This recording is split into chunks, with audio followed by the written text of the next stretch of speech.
If you woke up in the dinosaur age, you would probably look for one thing first.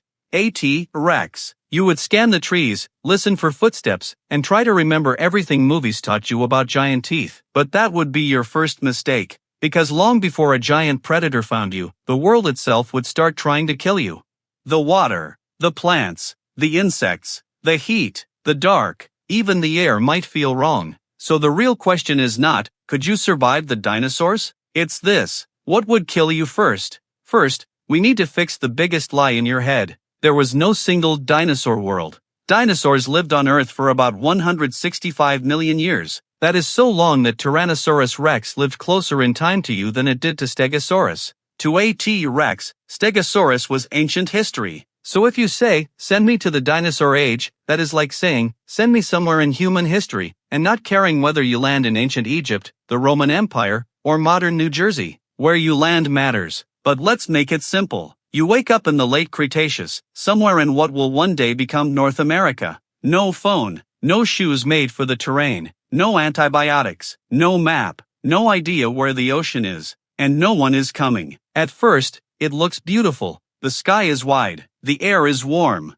the plants are thick and strange. There are no roads, no buildings, no engines, no power lines. Just Earth before it belonged to us. And that is the problem, because this planet does not know what you are. Your first enemy is not a dinosaur. It is thirst. A human body can survive weeks without food, but only a few days without water. And in a hot, humid world, maybe less. So you do what every survival show has trained you to do. You look for water. You find a pond. It is still, green around the edges, covered in insects, and something large moved through it recently. You kneel down. And this is where the dinosaur age gets quiet, because you do not know what lives in that water. You do not know what bacteria are in it. You do not know what parasites are in it. You do not know what died upstream. You do not know if the mud under your hand is safe, or if the thing below the surface has already noticed you. In the modern world, water feels simple because invisible systems protect you. Filters, pipes, treatment plants, bottles, warning signs. Here, there is no warning sign.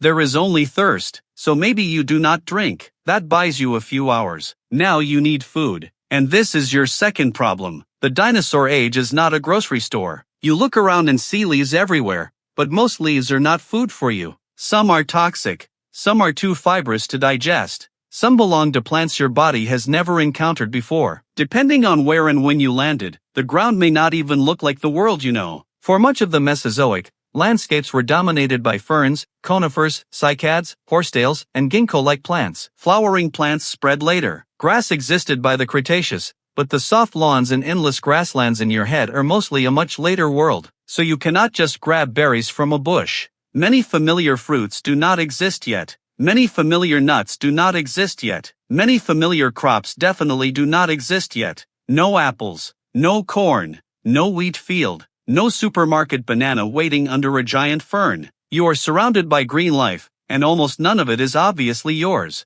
Then you hear buzzing. That is the third problem. Small things. Rex is terrifying, but at least you can see it. The smaller things are worse because they do not need drama. Biting insects, ticks, parasites, a scratch on your leg, a fever with no medicine. In your world, a tiny wound is annoying. Here, a tiny wound can become the beginning of the end. You step over a root, slip, cut your shin on a sharp rock. It is not heroic. It is not cinematic. There is no music, just a red line on your skin in a world with no soap, no clean bandage, and no doctor. And the countdown begins. By now, you are probably thinking, fine, I just need shelter. So you look for somewhere safe. But safe is a human idea. The Cretaceous was warmer than today. Sea levels were often high. In parts of North America, a massive inland sea split the continent in two. The coastlines were not where your map says they should be. The forests are not parks. The wetlands are not trails. The open ground is not empty. Every place belongs to something.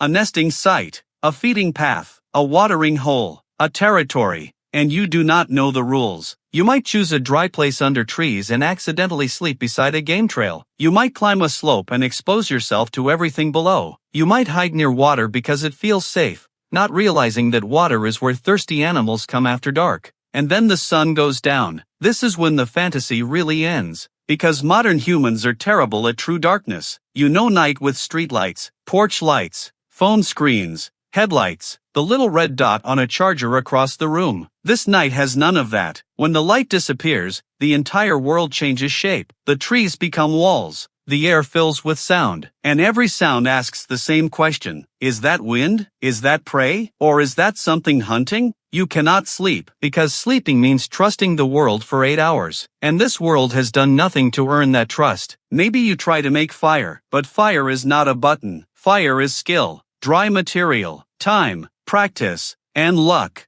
If it rains, you lose. If the wood is damp, you lose. If you make smoke but no flame, you lose. If the flame works, you have a new problem. Now everything can see where you are. So you sit in the dark, trying not to move, listening to an ecosystem that evolved without any need to fear you. And finally, after water, hunger, infection, heat, darkness, and panic, the dinosaurs arrive. But maybe not the one you expected. Not the movie monster standing in the open, roaring before it attacks. Maybe it is smaller, faster, quieter, a predator that does not need to be famous to be dangerous. Maybe it is not hunting you at all. Maybe you walk too close to a nest. Maybe you surprise an animal at a water source. Maybe you stand between something large and the place it wants to go. The dinosaur does not need to hate you. It does not need to understand you. It only needs to be bigger, faster, stronger, or less afraid. And almost everything here is less afraid than you are. This is the truth movies usually skip. The dinosaur age was not a monster arena. It was a complete world. And in a complete world, death does not always come from the biggest teeth. Sometimes it comes from dirty water. Sometimes from a plant you should not have touched. Sometimes from a fever. Sometimes from one bad decision made in the dark. You would not die because you were stupid. You would not die because you were weak. You would die because you are a creature from the wrong world. Your body was built for cities, language, medicine, cooked food, clean water, and other humans. The dinosaur age had none of those things waiting for you. It was not an older version of Earth. It was an alien planet wearing Earth's name. And for one very unlucky day,